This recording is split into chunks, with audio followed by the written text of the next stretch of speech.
విదేశాలలో చదవాలనేది మీ కోరిక, కానీ చాలా సందేహాలు.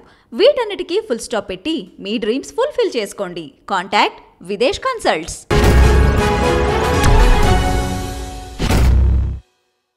Hello and welcome to the point. వచ్చే 48 గంటలు తెలంగాణ ఎన్నికల్లో చాలా కీలకం. ప్రజల మూడ్ తయారయ్యేది ఈ 48 గంటల్లోనే. వన్ సైడ్ వేవ్ అన్నారు, అలాగే కాంగ్రెస్ హవా అని రకరకాల పదాలు వినిపించాయి గత 2-3 వారాల్లో.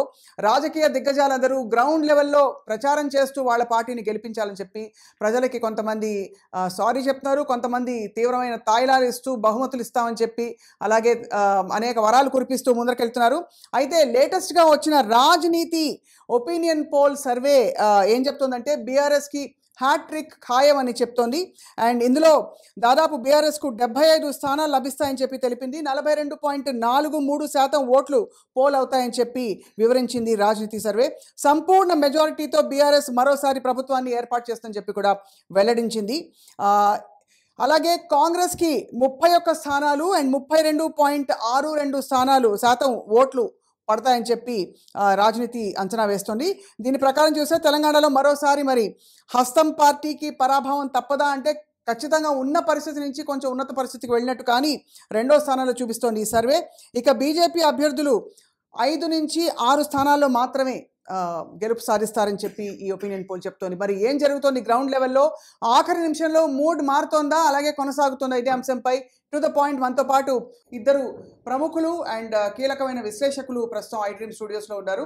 ఒకరు విజయ్ కుమార్ గారు, అందరికీ సుపరిచితులు నమస్కారం. అండ్ జూమ్లో జాయిన్ అవుతున్నారు సీనియర్ జర్నలిస్ట్, అందరికీ సుపరిచితులు జకీర్ గారు.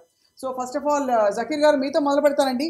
ఈ అంచనాలు అంటే సర్వేలు మనకి చాలా వైరుధ్యం ఉండి కనిపిస్తున్నాయి. అంటే ఏదో 2-3 తేడాతో కాకుండా కొన్ని కాంగ్రెస్ అనుకూల సర్వేల్లో మాత్రం వాళ్ళ నంబర్స్ చాలా ఎక్కువగా, బీఆర్ఎస్కి మరి 19-20 వచ్చిన సర్వేలు కూడా చూసాం. ఈ సర్వే చూస్తే మీకు ఏమనిపిస్తుంది జకీర్ గారు? ఇప్పుడు నేను ఈ పర్టికులర్ గా ఈ సర్వే గురించి నేను చెప్పదలుచుకోలేదు, కానీ ఏ సర్వే రిపోర్ట్ అయినా కూడా ఇప్పుడు ట్రెండ్స్ మారుతున్నాయని మీరే ముందు చెప్పారు. అంటే ట్రెండ్స్ ప్రతిరోజు మారుతున్న విషయం కూడా మనం గమనించాలి. తెలంగాణలో ఒక భిన్నమైన వాతావరణం అయితే కనిపిస్తుంది. అంటే నిజానికి 2018లో ఇటువంటి వాతావరణం అయితే లేదు. ఎందుకంటే 2018లో మనకు క్లియర్ గా అంటే ఈ టైం కల్లా అంటే ఒక పోలింగ్ ఒక 3 రోజుల ముందు అయితే మనకు క్లారిటీ దాదాపుగా వచ్చేసింది. బట్ ఇప్పుడైతే ఏ కారణంగానో మనకు తెలియదు, కానీ చాలా మంది హేమీలు అనుకునే మంత్రులు కూడా టెన్షన్ లో ఉన్నారు. ఇది వాస్తవం, ఇది ఫ్యాక్ట్. ఎందుకంటే నేను గ్రౌండ్ రియాలిటీ చూస్తున్నాను. నేను ఇప్పుడు ఖమ్మంలో ఉన్నాను. అంటే నేను గమనిస్తున్నది ఏమిటంటే ఈ సర్వేలు, ఈ కథనాలు, ఇదంతా దీనికంటే కూడా వేవ్ అనేది మాత్రం ఏ పార్టీకి సంబంధించిన వేవ్ లేవు. ఇది కూడా మనం గమనించాలి. కానీ ఎలక్షన్స్ ఎప్పుడైతే టెంపరేచర్ పెరిగిందో అప్పటి నుంచి జరుగుతూ వచ్చిన ఒక వ్యవహారం ఏమిటంటే తెలంగాణలో ఒక ప్రచారం అనండి, లేదంటే ఇంకేదైనా అనండి, కానీ ఒక మౌత్ టాక్ అనండి, కాంగ్రెస్ పార్టీ ఈసారి తెలంగాణలో అధికారంలోకి వస్తుంది, ప్రజలు మార్పు కోరుకుంటున్నారు అనే దానికి సంబంధించి మాత్రం చాలా విస్తృతంగా ప్రజాభిప్రాయాన్ని మలచడానికి, అంటే ప్రజాభిప్రాయాన్ని ఇంకొక డైరెక్షన్ లో, అంటే వాళ్ళకి అనుకూలమైన డైరెక్షన్ లో మలచడానికి సంబంధించి వాళ్ళు చాలా పకడ్బందీగా దాన్ని ప్రజల్లోకి బాగా ఇంజెక్ట్ చేసినట్టుగా అయితే నాకు కనిపించింది అన్ని చోట్ల. అంటే నేను తిరిగిన కరీంనగర్, వరంగల్, నల్గొండ, ఈవెన్ ఖమ్మం, అన్ని జిల్లాల్లో కూడా పరిస్థితి ఏమిటంటే ఎక్కడికి వెళ్ళి కదిలించినా కాంగ్రెస్ వస్తుందట కదా, బీఆర్ఎస్ ఈసారి రావడం లేదట కదా, ఈ రకమైన టాక్. అంటే ఇది మౌత్ టాక్. ఈ మౌత్ టాక్ అనేది చాలా ప్రమాదకరం. ఇది ఎంత భయంకరంగా ఉంటుందంటే, అయితే ఇప్పుడు మనకి ఎందుకంటే సోషల్ మీడియా బాగా ఎక్స్పాండ్ అయిపోయింది అండ్ ప్రజలకు కనెక్టివిటీ ఎక్కువ ఉంది. ఫోన్ లో మనము ఒక ఏదో ఆదిలాబాద్ లో ఎక్కడో ఒక ఉత్తూరులో ఉన్న ఒక ఓటర్కి లేదా మనకు తెలిసిన మిత్రుడు ఎవరో కాల్ చేసిన అనుకోండి, మనం ఏం చెప్తాం? నేను ఎక్కడ ఉంటాను, ఫర్ ఎగ్జాంపుల్ ఇంకేదో జిల్లాలో ఉంటాను అనుకోండి, నాకు కాల్ చేసినప్పుడు ఏం చెప్తాను? అది ఇక్కడ అంతా కాంగ్రెస్ అనుకుంటున్నారని చెప్తాను. అతను అదే అంటాడు, అవును ఇక్కడ అదే కాంగ్రెస్ అనుకుంటున్నారు అని చెప్తాడు. నేనేమంటున్నానంటే ఇప్పుడు జరుగుతున్న ఈ మౌత్ టాక్ గడిచిన ఒక 1 రోజులుగా అనుకోండి ఉధృతంగా ఏదైతే జరుగుతోందో, ఇది కనుక నిజంగానే మెటీరియలైజ్ అయితే వాళ్ళు 80 కంటే తక్కువ వచ్చే అవకాశం లేదు కాంగ్రెస్ పార్టీ. అంటే పోలింగ్ బూతుల్లో అది రిఫ్లెక్ట్ కావాలి, ఎలక్ట్రానిక్ ఓటింగ్ మెషిన్స్ లో అది రిఫ్లెక్ట్ కావాలి తప్ప బయట జరుగుతున్న ప్రచారం నేపథ్యంలో మనం అంచనాలు వేయడం సాధ్యం కాదు. అయితే ఇంకొకటి కూడా చెప్తున్నాను, ప్రజలు ఇంకా డిసైడ్ కాలేదని ఎవరైనా చెబితే అంతకు మించిన అమాయకత్వం ఇంకొకటి లేదు. ఆల్రెడీ ప్రజలు already decided, room to vote అనేది వాళ్ళు ఆల్రెడీ డిసైడెడ్. అయితే చాలా చోట్ల మనకు ఏమంటాం ఓపెన్ గా చెప్పకపోవచ్చు కొంతమంది. కానీ ఈసారి 2019 2023 ఇప్పుడు జరుగుతున్న ఎన్నికల్లో నేను గమనించింది ఏంటంటే చాలా చోట్ల వాళ్ళు ప్రజల్లో ఒక అగ్రెషన్ కనిపిస్తుంది. ఆ అగ్రెషన్ దీని వల్ల వచ్చిందంటే నా అబ్జర్వేషన్ ఒకటి, క్యాండిడేట్స్ పైన బాగా భయంకరమైన వ్యతిరేకత ఉంది. అది ఎట్లా వచ్చిందో ఏమిటో తెలియదు, కానీ ఆ క్యాండిడేట్స్ చేసిన అవినీతి కావచ్చు, లేకుంటే ఆ క్యాండిడేట్స్ ప్రజలతో మంచి సంబంధాలు పెట్టుకోకపోవడం కానీ, ప్రజల ఇష్యూస్ ని అడ్రస్ చేయలేకపోవడం కానీ, రకరకాల కారణాల వల్ల బీఆర్ఎస్ కు సంబంధించిన చాలా మంది అభ్యర్థుల పైన, కనీసం 40 నుంచి 50 మంది అభ్యర్థుల పైన వ్యతిరేకత ఉంది. అయితే ఈ వ్యతిరేకతను కేసీఆర్ బ్రాండ్ ఇమేజ్ ఓవర్టేక్ చేస్తోంది. నేనేమంటున్నానంటే వ్యతిరేకత ఉంది, అయితే సేమ్ టైం కేసీఆర్ మీద వ్యతిరేకత లేదు, ప్రభుత్వం పైన వ్యతిరేకత లేదు. యాంటీ ఇంకమెన్సీ అనేది చెప్తున్నాము. ఈ యాంటీ ఇంకమెన్సీ ఉన్నదంతా కూడా ఏంటంటే ఆ క్యాండిడేట్స్ పైన ఉంది. సిట్టింగ్ ఎమ్మెల్యేలు ఎవరైతే పోటీ చేస్తున్నారో వాళ్ళ పైన ఉంది, వాళ్ళ అవినీతి పైన ఉంది, వాళ్ళు చేస్తున్న అరాచకాల పైన ఉంది తప్ప, అంటే వాళ్ళు ప్రజల్ని నోటీస్ చేయడం అనేది నేను డైరెక్ట్ చెప్పలేను, కానీ రకరకాలుగా వాళ్ళు బాగా పాపపంకిలం అయిపోయారు, కళంకితం అయిపోయారు. సో అటువంటి వాళ్లకు అంటే నేను ఒకటి చెప్పాల్సుకున్నాను స్వప్న గారు, ఏంటంటే ఎలక్షన్స్ కు సంబంధించి అంటే అభ్యర్థుల జాబితాను కేసీఆర్ ప్రకటించేటప్పుడు కాంగ్రెస్ కు సంబంధించిన ఇతర ముగ్గురు ప్రముఖులతో నేను మాట్లాడినప్పుడు వాళ్ళు చెప్పింది ఏంటంటే మా అకౌంట్ 30 నుంచి స్టార్ట్ అయింది అని చెప్పారు వాళ్ళు. దాని అర్థం ఏంటి, 30 మంది దాంట్లో పక్కాగా ఓడిపోయే ముఖాలు ఉన్నాయని కాంగ్రెస్ పార్టీ కాంగ్రెస్ నాయకులు చెప్పిన మాట. సో అది ఇక్కడ మనం అక్కడి నుంచి మనం గమనిస్తే, అంటే బీఆర్ఎస్ అభ్యర్థుల అనౌన్స్మెంట్ నుంచి మనం ఇప్పటిదాకా చూసుకుంటూ వస్తే, స్కాన్ చేస్తే ఎక్కడికక్కడ ఈ అభ్యర్థుల పైన ఉన్న వ్యతిరేకత ఇప్పుడు అది బీఆర్ఎస్ ను ఎంత ముంచబోతుంది, బీఆర్ఎస్ ను ముంచకుండా కేసీఆర్ బ్రాండ్ ఇమేజ్ ఎంత కవర్ చేస్తుంది ఏమిటనేది మనం చూడాల్సిన అవసరం ఉంటుంది. చాలా చక్కటి విశ్లేషణతో మొదలు పెట్టాం జకీర్ గారు. విజయ్ కుమార్ గారు, నిజంగానే కర్ణాటక ఫలితాల వరకు నిజానికి కాంగ్రెస్ పరిస్థితి చూస్తే దాదాపు 3వ స్థానంలో ఉంది చాలా చోట్ల. మనకి జరిగిన ఉప ఎన్నికల్లో కావచ్చు, జిహెచ్ఎంసీలో కావచ్చు, ఒక్కసారిగా పక్క రాష్ట్రంలో ఎక్కడో పోల్స్ జరిగి అక్కడి నుంచి మనం అక్కడ జలుబు చేస్తే ఇక్కడ తుమ్మినట్టు మనం దాని నుంచి జోష్ పొంది కాంగ్రెస్ వచ్చేస్తోంది అనే ప్రచారం అసలు ఎక్కడ మొదలైంది? అండ్ ఇప్పుడు లేటెస్ట్గా వస్తున్న ఈ అంచనాల్ని మీరు ఏమంటారు? కాంగ్రెస్ పార్టీ జనరల్గా ఉన్నటువంటి కర్ణాటక ఎన్నికల ఉత్సాహం వచ్చినట్టు, కానీ జనరల్గా ఇక్కడ ఉన్నటువంటిది బేస్ కాంగ్రెస్ పార్టీకి ఉంది. ఎప్పుడైనా ఫైట్ బీఆర్ఎస్కు కాంగ్రెస్ మధ్య బై ఎలక్షన్స్ కొన్ని వ్యక్తుల మూలాన బై ఎలక్షన్స్లో అట్లా జరిగినటువంటిది కాంగ్రెస్ పార్టీ వితింద ఉన్నటువంటి సందర్భంలో అలా జరిగినటువంటిది. కానీ జనరల్ ఫైట్గా తెలంగాణలో కాంగ్రెస్ వర్సెస్ బీఆర్ఎస్ మొదటి నుంచి ఉన్నటువంటి అంశం. ఇక్కడ ఈ ఎలక్షన్స్ జరుగుతున్నటువంటి టాక్కి సంబంధించినటువంటి చూసినట్లయితే మనం ప్రధానంగా నాయకులు, ఒక వోకల్ సెక్షన్, ఓ టైప్ ఆఫ్ ప్రభుత్వ ఉద్యోగులు కావచ్చు, కొంతమంది అసంతృప్తి ఉన్నటువంటి కొంతమంది ఈ టాక్ చేస్తున్నారు. ఉన్నటువంటి నేపథ్యంలో అది కొంచెం ఎక్స్పాన్షన్ అయినట్టు కనిపిస్తుంది ఆ మౌత్ టాక్. కానీ రియల్గా కింది స్థాయిలో చూసినట్లయితే పబ్లిక్ ఓటర్స్ దగ్గర ఓటర్స్ అంతా ఏమంటున్నారంటే, అడిగినప్పుడు సాధారణ జనం పైన కేసీఆరే వస్తాడు అని ఒక రకమైనటువంటి కామెంట్స్ చేస్తున్నటువంటి సందర్భం కనిపిస్తుంది. వాళ్ళందరికీ ఏంటంటే ఇట్లా టాక్ చేస్తున్నటువంటి సందర్భంలో మాట్లాడుతున్నట్టు తను ఎటువైపు వేయాలో డిసైడ్ అయ్యారు, చుట్టుపక్కల వాళ్ళ పట్ల అనుమానం వ్యక్తం చేస్తున్నటువంటి వ్యవహారం. ఒకరితను అడిగినప్పుడు పక్క ఉన్నతను అడిగిన అట్లే మాట్లాడుతున్నటువంటి వ్యవహారం ప్రస్తుతం కనిపిస్తున్నటువంటి. ఇది సైలెంట్గా ఉంటున్నారు.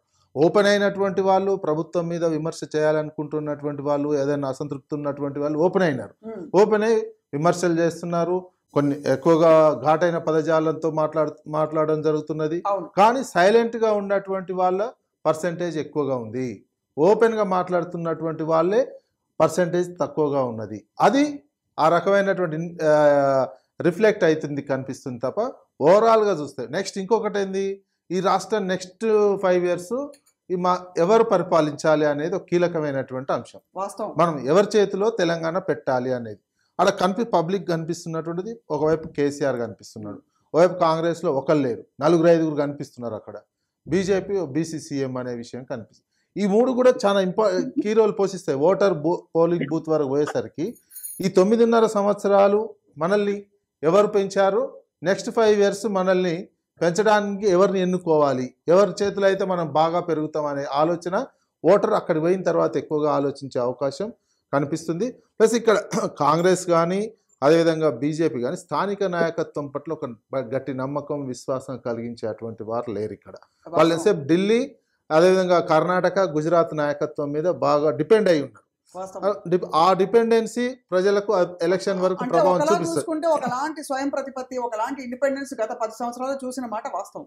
ప్రజలు అది ఇండిపెండెన్స్ చూశారు, ఆ ఫలితాలు ఎంజాయ్ కూడా చేశారు. మనం 2014లో మన సిటీలోనే చూసాం, మనకు ఎంత పవర్ కట్ ఉండేదో అప్పుడు చూసినటువంటి. ఇప్పుడు పవర్ కట్ లేదు, మనం ఎంజాయ్ చేస్తున్నాం. ఇప్పుడు ఒక 1/2 hour కరెంట్ పోతే మనం తట్టుకోలేని సిచ్యువేషన్ లో ఉన్నాం. అలవాటు పడినాం. అప్పుడు ఇవన్నీ వాస్తవాలండి. అంటే మీరు ఏదో పలానా పార్టీ వాస్తవం అది. ఆ వాస్తవాలు ప్రజలు ఎంజాయ్ చేసినటువంటి దాన్ని మళ్ళీ మనం ఇది పోగొట్టుకుందామా అనే ఒక ఆలోచన కూడా ఆ కింది పబ్లిక్ చేస్తున్నాడు. ఎవరైతే ఎంజాయ్ చేస్తున్నారో, ఎవరైతే అనుభవిస్తున్నారో ఆ ఫలితాలు, వాళ్ళు అది అనుకుంటున్నారు. జస్ట్ ఏంటంటే కాంగ్రెస్ అపోజిషన్లో ఉన్నటువంటి వాళ్ళు కావచ్చు, విత్ ఇన్ ద పార్టీలో ఎవరైనా క్యాడర్ అసంతృప్తితో ఉన్నటువంటి వాళ్ళు కావచ్చు, ఈ నెగిటివ్ టాక్ ఎక్స్పాన్షన్ అయింది. అయినటువంటి సందర్భంలో ఎవరిపైనా కనిపిస్తున్నటువంటిది, మనం ఎక్కడికి పోయినా కింది కావడం ఎవరినైనా అడుగుతున్నటువంటి సందర్భంలో కొందరు ఆ రకమైన అదే ఇండ్లల్లో జరుగుతున్నటువంటి డిస్కషను, రైతులలో ఇటీవల వరి కుప్పల దగ్గర వరికి సంబంధించినటువంటి అమ్ముతున్నటువంటి దగ్గర జరుగుతున్నటువంటి డిస్కషన్స్ మాత్రం ఇది. మనకి ఇంతకంటే ఎక్కువ ఎవరు చేశారు పవర్కి సంబంధించి, ముఖ్యంగా తెలంగాణ. అంటే పవర్ పెరగడం వల్లే ఉత్పాదకత పెరిగింది చాలా. పవర్ వాటర్ కూడా వర్షాలు పడ్డాయి కదా, వర్షాలు పడితే అది వాళ్ళ ఖాతాలో అంతమంది కూడా ఎవరైనా అనొచ్చు. తెలంగాణ ఉన్నప్పటి నుంచి వర్షాలు చాలా పడ్డాయి. 2000లో విపరీతమైన వర్షాలు పడ్డాయి. ఆ తర్వాత కాలంలో చాలా చోట్ల వర్షాలు చాలా కాలం పడినటువంటి సిస్టమ్ కూడా ఉంది. అప్పుడు ఎందుకు పండలే ఈ పంటలన్నీ? పంటలు ప్రొడక్షన్ రాలే కదా. ఉన్న నీటిని ఎలా వినియోగపరచుకోవాలి, అలాగే దాన్ని పవర్ తోటి జోడించి ఎలాంటి రైతులకు ఎలాంటి భరోసా ఇవ్వాలని ఖచ్చితంగా జరిగిందా? ఎంత లేదని ఈ 9 years లో అదొక గొప్ప మార్పు అయితే జరిగింది. ఆ మార్పుని ప్రజలు ఏ రకంగా ఇస్తారు? ఎకరం కూడా ఎక్కడ పండిస్తున్నారు, కాళేశ్వరం అన్నారు, ఎక్స్ట్రా ఎక్కడ పండిస్తున్నారు అన్నారు. ఈ ప్రతిపక్షం పెడుతున్న ఈ వాదనలు అంటే ప్రజల్లోకి ఎంతవరకు చొచ్చుపోతుందో వేసి చూడాలి. నిజంగా వాళ్ళ మాటల వరకు చొచ్చుకోపోవచ్చు. ఇది ఎట్లుంటది అంటే, మనం వెనకట చూసినట్టు ఊర్ల మీద గోడల మీద రాస్తుంటే ఓ స్త్రీ రేపు రకరకాల ఊళ్ళో జరిగే పుకార్లు అన్ని రాస్తుంటారు కదా, అది ప్రతి ఒక్కరు చూస్తుంటాడు, అనుకుంటూ పోతుంటారు. కానీ రియాలిటీ వేరే ఉంటుంది అక్కడ. అట్లాంటి సిచ్యువేషన్ ఉన్నటువంటి సిచ్యువేషన్ 2-3 రోజుల్లో అయితే అంటే మనకి మరింత కీలకమైన ఒక ఫేజ్ అని చెప్పొచ్చు మనకి. అంటే ఫైనల్ గా డెసిషన్ తీసుకునే దాదాపు బిందాస్ గా కొంచెం చూస్తున్నారు, అన్ని అబ్జర్వేషన్ చేసి మనకి రవికుమార్ గారు, గుడిమల రవికుమార్ గారు జాయిన్ అవుతున్నారు, బీఆర్ఎస్ నాయకులు. నమస్కారం సార్ రవికుమార్ గారు. నమస్తే రవికుమార్ గారు, కొన్ని సర్వేలేమో మీకు అనుకూలంగా ఉన్నట్టు కనిపిస్తున్నాయి. అండ్ ఈసారి మళ్ళీ 3వసారి మీరే గవర్నమెంట్ ఫామ్ చేస్తారు అని చెప్తున్నారు. ఇప్పుడు లేటెస్ట్ గా వచ్చిన ఒక సర్వే ఫర్ ఎగ్జాంపుల్. అలాగే కాంగ్రెస్ అనుకూల సర్వేలు కూడా బాగా ప్రచారంలో ఉన్నాయి. ఇప్పుడు సర్వేలు కూడా పరిస్థితులు చేస్తున్న వాళ్ళని బట్టి మారిపోతున్నాయి. తీవ్రమైన వ్యత్యాసం కనిపిస్తోంది. మీ కాన్ఫిడెన్స్ ఏంటి? ప్రస్తుతం కాంగ్రెస్ వేవ్ హవా వచ్చింది అన్న ఈ ప్రచారం నడుమ ఈ లాస్ట్ 4 రోజులు మీ మనోగతం ఎలా ఉంది సార్? 2014లో కూడా ఈ రకమైనటువంటి ప్రచారం ఉందండి. 2018లో కూడా ఈ రకమైనటువంటి ప్రచారం ఉన్నది. ఇంత లేదు కదా సార్. మా కూటమి పేరు మీద అన్ని పార్టీలు ఒకటైనాయి. ఇంకా అయిపోయింది బీఆర్ఎస్ పని అని చెప్పేసి వాళ్ళు విపరీతమైనటువంటి ప్రచారం చేశారు. ఇంకా చివరికి గెలుస్తున్నారు అనేటటువంటి ప్రచారం కూడా చేశారు. కానీ తీరా రిజల్ట్ చూస్తే 87 సీట్లు బీఆర్ఎస్ పార్టీ గెలిచింది. మరి అదే విధంగా 2014లో కూడా అదే రకమైనటువంటి ఇవాళ మనం చూడాల్సింది ఏంటంటే, నిజంగా వాస్తవానికి కూడా ఈ 10 ఏళ్లలో జరిగినటువంటి అభివృద్ధి ఆ ఫలాలు ప్రజలకు అందినాయా లేవా? మరి ఆ ప్రజలు ఆ ఫలాలను అందుకున్నటువంటి ప్రజలు వారు రేపు 30వ తారీఖు నాడు జరగబోయేటటువంటి సార్వత్రిక ఎన్నికల లోపల వారు ఇచ్చేటటువంటి తీర్పు ఏ రకంగా ఉంటుంది అనేటటువంటి విషయాన్ని కాంగ్రెస్ పార్టీ కానీ దానికి సహకరిస్తున్నటువంటి శక్తులు డిసెంబర్ 3వ తారీఖు నాడు చూస్తారు. ఎందుకంటే ఈ రోజు ఉన్నటువంటి పరిస్థితిలో తెలంగాణ ప్రాంతానికి కేసీఆర్ గారు తప్ప మరో నాకు లేడు. There is no other alternate for KCR. కాబట్టి కేసీఆర్ గారు ఒక విజన్ తోటి తెలంగాణ రాష్ట్రానికి సంబంధించినటువంటి అనేకమైనటువంటి అంశాల లోపల సునిశ్చితంగా నిర్ణయాలు తీసుకొని ప్రజలకు సంక్షేమ పథకాలను నేరుగా అందేటటువంటి వ్యవస్థను చేశారు. కాబట్టి ఫలాలు అందుకున్నటువంటి వాళ్ళు ఎవరు కూడా విస్మరించే పరిస్థితిలో లేరు. వాళ్ళు ఈ రోజు కేసీఆర్ వద్దనడం లేదు. ఇంతకుముందు ఒక సోదరుడు మీతో మాట్లాడుతూ చెప్పాడు, ఇక్కడ స్థానికంగా ఉన్నటువంటి శాసనసభ్యుల మీద వ్యతిరేకత స్థానికంగా ఉన్నటువంటి శాసనసభ్యులకి ఉంటుంది. ఎందుకంటే కేసీఆర్ వాళ్ళు ఈ బాధనే ఉంటుంది కదండి. రవికుమార్ గారు ఒక మాట కాబట్టి ఎమ్మెల్యేలు ఒక 2-3 మాటలు మిమ్మల్ని అడక్క మానలేకపోతున్నాయి. ఇప్పుడు సర్వేలు ఎలా ఉన్నాయి, 2-3-4 ఒక వారం రోజుల్లో భవిష్యత్తు తెలిసిపోతుంది. సరే, అవన్నీ పక్కన పెడితే ప్రధానంగా మీరు ఇచ్చిన మంచి పనులు, మీరు చేసిన మంచి పనులతో పాటు దాని పక్కనే ఒక జాబితా ఉంది. మీ మీద వచ్చిన ఆరోపణలు, అది స్థానిక నాయకులు, కాంగ్రెస్ నాయకులు చేస్తున్న ఆరోపణలు ఏమిటి? భూ కబ్జాలు విపరీతంగా జరిగిపోయాయి. అంటే ఈ నియోజకవర్గం స్థాయిలో మొదలుకుని హైదరాబాద్ పరిసర ప్రాంతాల్లో కీలక మంత్రులు వీళ్ళందరూ కూడా కబ్జాలు చేసేశారు అని ఒకటి. రెండోది, దళిత బంధు మీరు ప్రామిస్ చేసి చాలా మందికి ఎంత 4 వేల మీద లెక్క పెట్టచ్చు ఎంతమందికి ఇచ్చారు, ఆ ఇచ్చిన వాళ్ళు కూడా మీ వాళ్లే, మీకు అనుచరులు అయిన వాళ్ళ కుటుంబాలకు ఇచ్చారని చెప్పి. మూడోది, డబుల్ బెడ్రూమ్ ఇళ్ళు చాలా చోట్ల కడతామని చెప్పి అందలేదు ఆ ఫలితాలని చెప్పి. సో వీటన్నిటికీ మీరు ఇప్పుడు ఈ స్టేజ్లో సంజాయిషి ఎలా ఇస్తారు సార్? మీకోటి గుర్తుపెట్టుకోవాలి మేడం, విషయం ఏంటంటే దళిత బంధుకు సంబంధించినటువంటిది మేనిఫెస్టోలు ఎక్కడ కూడా చెప్పినటువంటిది కాదు. దళిత బంధు స్కీమ్ అనేది మధ్యలో అది కూడా దళిత వర్గాలను అభ్యున్నతి కోసానికి, వారిని ఆర్థికంగా సామాజికంగా వారిని నిలబెట్టాలనేటువంటి ఒక మహోన్నతమైనటువంటి ఆశయంతో తీసుకొచ్చినటువంటి పథకం అది. ఆ పథకంలో నిజంగా కూడా లార్జర్ స్కేల్ లో ఎప్పుడైతే గవర్నమెంట్ లార్జర్ స్కేల్ లోపల ఏ పథకాలను అయితే అమలు చేయాలని ప్రయత్నం చేస్తుందో ఖచ్చితంగా కింద ఉన్నటువంటి కొంతమంది ఓ రకంగా చెప్పాలంటే హౌలేగాళ్ళు ఉంటారు. కొంతమంది ఏందనంటే దాన్ని ఆసరా చేసుకొని మీకు 10 లక్షలు వస్తున్నాయి కదా, మాకు 2 లక్షలు ఇవ్వండి, 3 లక్షలు ఇవ్వండి, 4 లక్షలు ఇవ్వండి అని చెప్పి తీసుకునేటటువంటి వాళ్ళు ఎక్కడో ఒక దగ్గర కొంతమంది ఉంటారు. ఆ రకమైనటువంటి ఇంత పెద్ద మ్యాగ్నిట్యూడ్ తో జరుగుతున్నటువంటి కార్యక్రమంలో కూడా అక్కడక్కడ ఈ రకమంగా జరిగినాయి. అక్కడ ఎప్పుడైతే ఆ రకంగా జరిగినాయో ఆ రకంగా జరగకుండా ఉండాల్సింది ముఖ్యమంత్రి గారి దృష్టికి రాగానే ఆయన హెచ్చరించడం, మీరు జాగ్రత్తగా ఉండాలి, మీ ఒళ్ళు జాగ్రత్త పెట్టుకోవాలి, చాలా మంది మీద కొంతమంది మీద ఈ రకమైనటువంటి ఆరోపణలు ఉన్నాయని చెప్పేసి వారు బాహటంగానే మీటింగ్ లో చెప్పారు. కాబట్టి దట్ డస్ నాట్ మ్యాటర్. ఇంకో విషయం, చాలా మందికి ల్యాండింగ్ అయిందండి ఆ ప్రోగ్రామ్ వల్ల. కొంతమంది వెహికల్స్ కొనుక్కున్నారు, తర్వాత ట్రాక్టర్స్ కొనుక్కున్నారు. ఇప్పుడు వాళ్ళు అంటే వాళ్ళకి ఇన్కమ్ పెరుగుతుంది, వాళ్ళు బిజినెస్ చేస్తా ఉన్నారు, ట్రాన్స్పోర్టేషన్ చేసేది. కాబట్టి ఇంకొకటి రెండవది మీరు అన్నారు అది డబుల్ బెడ్రూమ్. ఇవాళ చూడండి, దాదాపు అనుకున్నంత అంటే ఏ మేరకు అయితే హామీ ఇచ్చామో ఆ మేరకు దొరకకపోవడానికి కారణం ఏంటి? 2 సంవత్సరాలు కోవిడ్ పీరియడ్ వచ్చింది. దానివల్ల కొంత ఆర్థికంగా మనం కూడా కొంత ఇబ్బంది పడ్డాం. అంతకుముందు డిమానిటైజేషన్ వల్ల కూడా కొంత ఇబ్బంది పడ్డాం. కాబట్టి కొన్ని అంటే అక్కడ ఒక 2 సంవత్సరాలు, ఇక్కడ ఒక 2 సంవత్సరాలు, 4 సంవత్సరాల కాలం ఈ రకమైనటువంటి అవాంఛిత వాతావరణం ఏర్పడడం వల్ల ఆర్థికంగా కొంత ఇబ్బందులు ఎదురైనటువంటి మాట వాస్తవం. దాని ద్వారా పూర్తి స్థాయిలో ఫలితం రాకపోయినా చాలా మటుకు దాదాపు ఒక 2 లక్షల ఇళ్ల మేరకు ఏది హైదరాబాద్ లో ఉన్నటువంటి వాటిల్లో 2 లక్షల ఇళ్ల మేరకు కట్టినటువంటి మాట వాస్తవమే. అది పూర్తి స్థాయి లోపల కొన్ని డిస్పర్స్మెంట్ కూడా జరిగినాయి. కాబట్టి కొన్ని జరిగాయండి, ఖచ్చితంగా కొన్ని అసలు జరగలేదని కాదు, కానీ ఇంత పెద్ద అంటే ఇటువంటి ఒక ఆకర్షణీయమైన విషయం చెప్పినప్పుడు జనంలో అది చేయనప్పుడు చేసిన 10 కనిపించవు, ఇది చేయని ఒకటి బాగా తీవ్రంగా కనిపిస్తా. కరెక్టా సార్ విజయ్ కుమార్ గారు? డబుల్ బెడ్రూమ్ అంటే ఆ రకంగా అయితే డబుల్ బెడ్రూమ్ కు సంబంధించినటువంటిది ఏంది ఎక్కడ కూడా అంటే ప్రతి నియోజకవర్గంలో కొంత మేరకు ఎంతో కొంత. సపోజ్ ఉదాహరణకు హనుమకొండ ఉన్నది, హనుమకొండలో ఒక 500-600 ఇళ్లు కట్టారు. దాని కారణం కట్టి రెడీగా ఉన్నాయి, దాని డిస్బర్స్మెంట్ జరగలేదు. అక్కడ ఉన్నటువంటి స్థానిక శాసనసభలు చేసుకున్నటువంటి కొన్ని పొరపాట్లే కావచ్చు, కానీ కొంత అంటే టెక్నికల్ గా దాన్ని ఎట్లా ప్రజెంట్ చేయాలో తెలియక మరి ఆ రకంగా ఆగిపోతుందో తెలియదు కానీ మొత్తానికి ల్యాండ్ అయినాయి, కట్టి రెడీగా రైట్ రైట్ రవికుమార్ గారు, యా మీరు చెప్పిన పాయింట్ అర్థమైంది. అంటే ఇప్పుడు లాస్ట్ మినిట్ లో మనం ఎంత చెప్పినా జనం పర్సెప్షన్ గురించి మాట్లాడుతున్నాం కాబట్టి రవికుమార్ గారు అన్న పాయింట్ అసలు ఇవ్వకపోలేదు, ఇచ్చారు.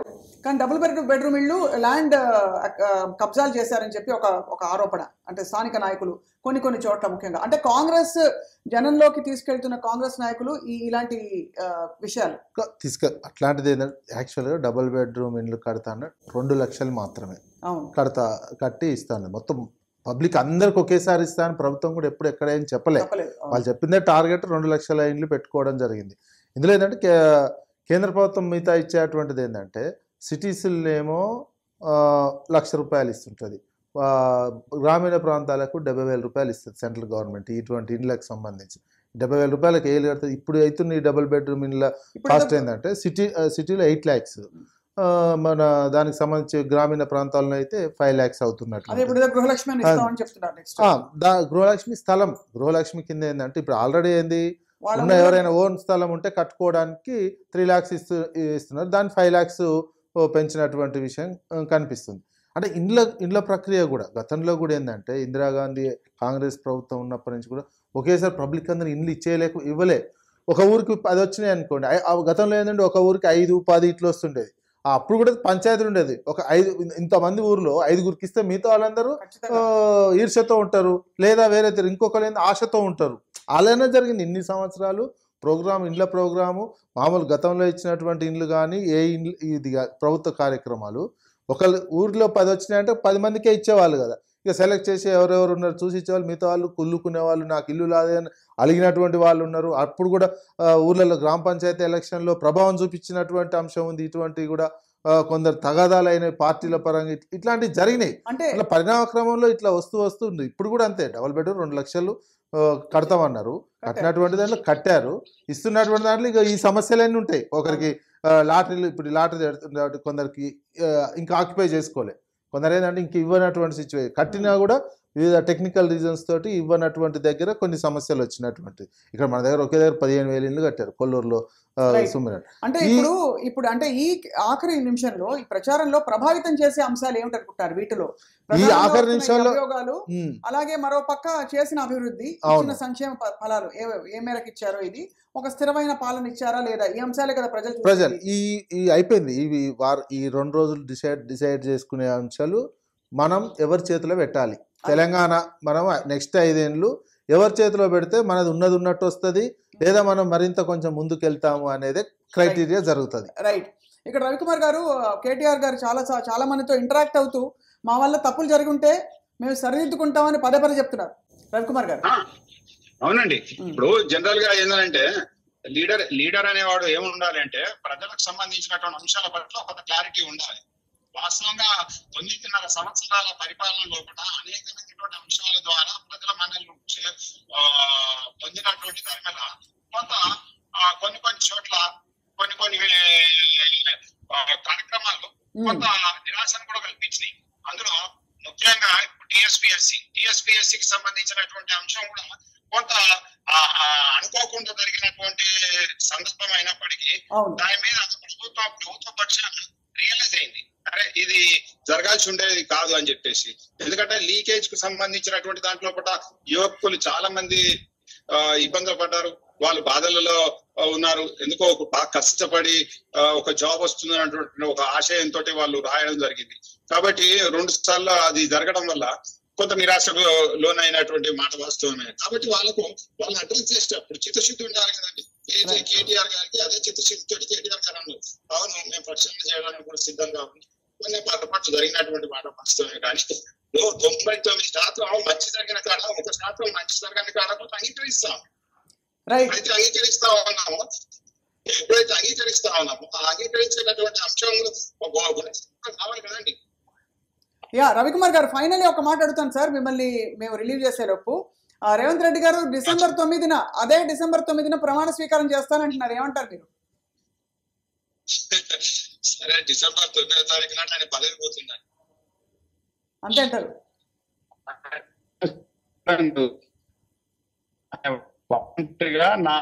అంటే తన అధ్యక్షతన కాంగ్రెస్ పార్టీని పవర్లకు తీసుకురాలేదు కనుక నైతిక బాధ్యత వహిస్తూ ఆనాడు రాజీనామా చేస్తారు.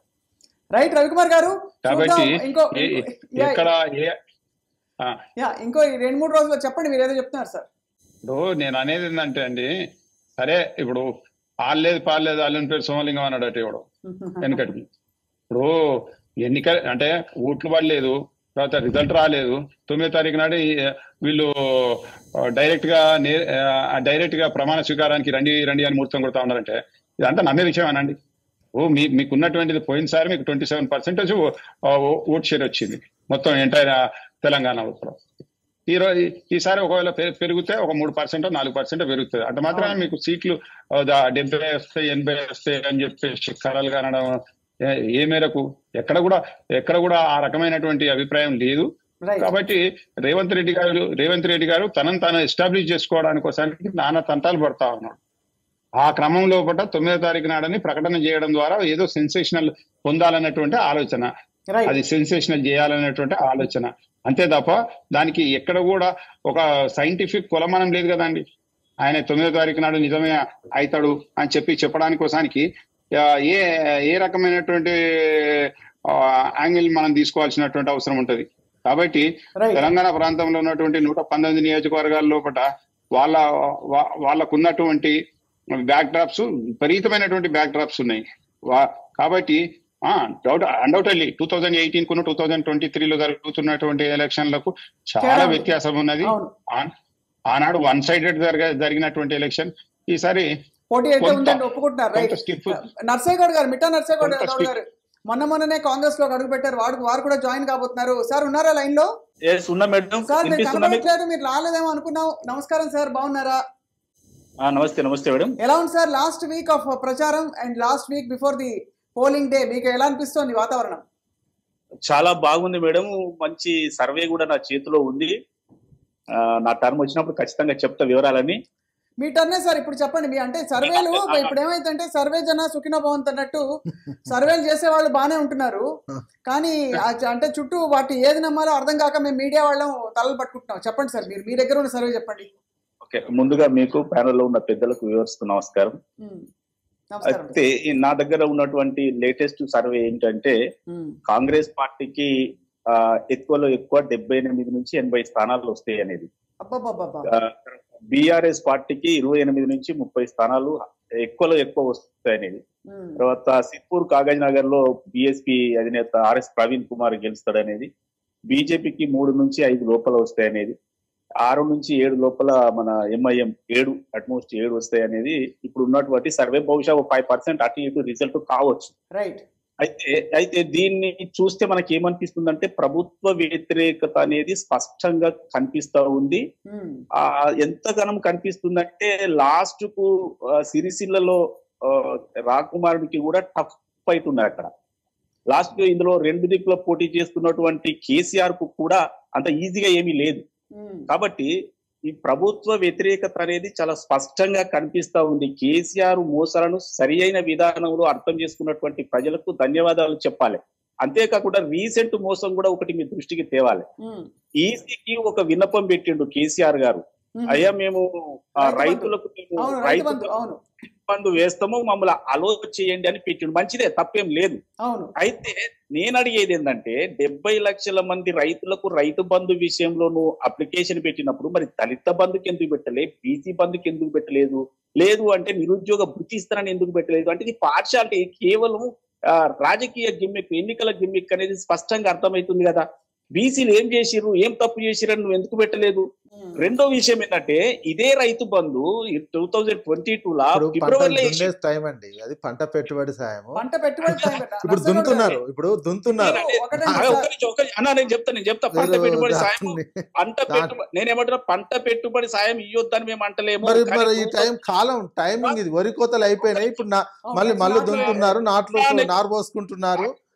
ఆ టైం మీరు అన్ని రాజకీయాలకు ముడి పెట్టుకుంటే మీరు మాట్లాడు బంద్ చేస్తే నేను మాట్లాడతాను. నేను ఏమంటున్నా, నేను చెప్పేది విను. 2022లో ఫిబ్రవరిలో వేసిండ్రు, మరి అప్పుడు ఏమైంది సోయి? రెండో విషయం ఏంటంటే 5 రోజుల తర్వాత 2030 తర్వాత వేస్తే ఇదేమన్నా కాలం అంతా వెళ్ళిపోతుందా? కేవలం ఈరోజు బీఆర్ఎస్ బీజేపీ కలిసి ఉందని చెప్పడానికి ఇది ఒక స్పష్టమైన ఉదాహరణ. రెండవది, ఇదే వివేక్ గారు మొన్నటి వరకు భారతీయ జనతా పార్టీలో ఉన్నారు. అప్పుడంతా సచివుడు అయిపోయిండు. ఈ రోజు ఆయన చెన్నూరు నుంచి ఆయన పోటీ చేస్తే ఆయన మీద రైడింగ్లు జరుగుతాయి. ఇదంటే బీజేపీ బీఆర్ఎస్ కలిసి ప్రయాణం చేస్తుంది, దానికి ఎంఐఎం తోడు అందిస్తుంది అనేది స్పష్టంగా ప్రజలు అర్థం చేసుకున్నారు. కాబట్టి ఇంతకు ముందు కాంగ్రెస్ పార్టీకి ఒకసారి రోషయ్య టైంలో అనుకుంటే 26 సీట్లు ఎట్లయితే వచ్చినాయో అదే విధంగా ఈ రోజు బీఆర్ఎస్ కూడా 26 సీట్లు వచ్చే అవకాశం ఉంది. ఖచ్చితంగా థర్డ్ ప్లేస్ లో 20 నుంచి 30 సీట్లలో బీఆర్ఎస్ ఉంది. ఈ సర్వేలో చూస్తే కొద్దిగా 5%, 10% అటు ఇటు ఉండొచ్చు కదా. కాంగ్రెస్ పార్టీకి వచ్చిన 26 స్థానాలు కాదండి. ఇప్పుడు నర్సయ్య గౌడ్ గారు ఇక్కడ problem sir, doctor PGR floor leader గా ఉండే ఏమవుతుందంటే ఇప్పుడు 2-3 సర్వేలు మా దగ్గర కూడా ఉన్నాయి. ఆ సర్వేల్లో మీరు చెప్పింది కరెక్ట్ ఉల్టా ఉంది. అయితే నేను అదే అంటాను, ఎందుకంటే నేను ఏమంటున్నా, నా దగ్గర ఉన్నది మాత్రమే నేను చెప్తున్నా. వాళ్ళ సర్వేలు వాళ్ళకు ఉండొచ్చు కాదంటలేను, కానీ నేను ఏమంటున్నా అంటే ఇది కేవలం ఇండికేషన్ మాత్రమే. నేను అనేది ఇండికేషన్ అంటే ప్రజల మూడ్ ఎలా ఉందో అనేది మాత్రమే నేను చెప్తున్నా.